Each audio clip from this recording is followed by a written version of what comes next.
Chapter 1. Long ago in England, there lived a businessman named Lemuel Gulliver. One day, he decided to travel to the South Seas with his friends. The sea was rough and violent storm struck their old battered ship. All the sailors, including the captain, drowned. Even Gulliver's friends could not be found. Gulliver was saved only because he held on tight to a large wooden log. He swam against the waves for hours and finally found himself near a piece of land. Gulliver didn't find anything on the shore except a few shrubs and trees. He was very tired from his long swim and soon fell into a deep sleep on the soft grass. When Gulliver woke up, he found that his arms and legs had been tied to the ground. Thin scratchy ropes were slung across his shoulders and chest and would not let him move. Then he saw a couple of tiny men dressed as soldiers, walking on his chest. And these tiny men could talk. They had captured Gulliver and took him as their prisoner. They told Gulliver that they were taking him to their capital city called Lilliput. Hundreds of Lilliputians thronged around to see this giant. They fed Gulliver tiny green apples and bright yellow bananas and built a platform with wheels to start their long journey towards Lilliput. They arrived in the capital city.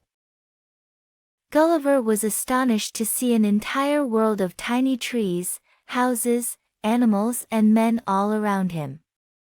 And then he was brought before the king. He knelt down before the king and asked him if he could stay in Lilliput.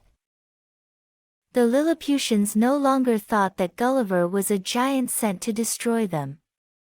They started to trust him.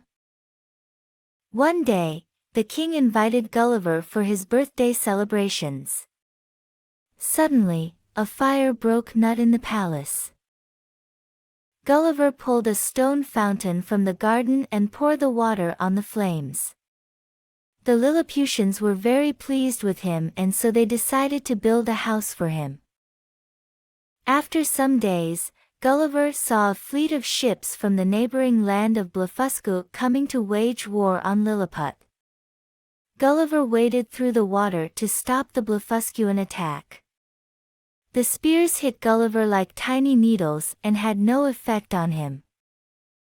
He took a deep breath and blew hard and the ships toppled over like little toys. The Blefuscuans were defeated. Gulliver was declared a national hero and a huge celebration was held in his honor. Then one morning, as Gulliver was sitting by the sea, he saw a huge log floating out on the water and he was reminded of his family. Gulliver expressed his wish to the king to return home. The king ordered his men to build a ship for him. The Lilliputians used the log to make a beautiful boat. All the Lilliputians gathered on the dock to bid farewell to Gulliver. They gave him some animals as gifts: cows, horses, and sheep. They made sure that he had sufficient food and other necessities for his long journey. Gulliver bid the Lilliputians farewell. Gulliver was sailing for many days until finally he spotted a ship. They rescued him and brought him home to England.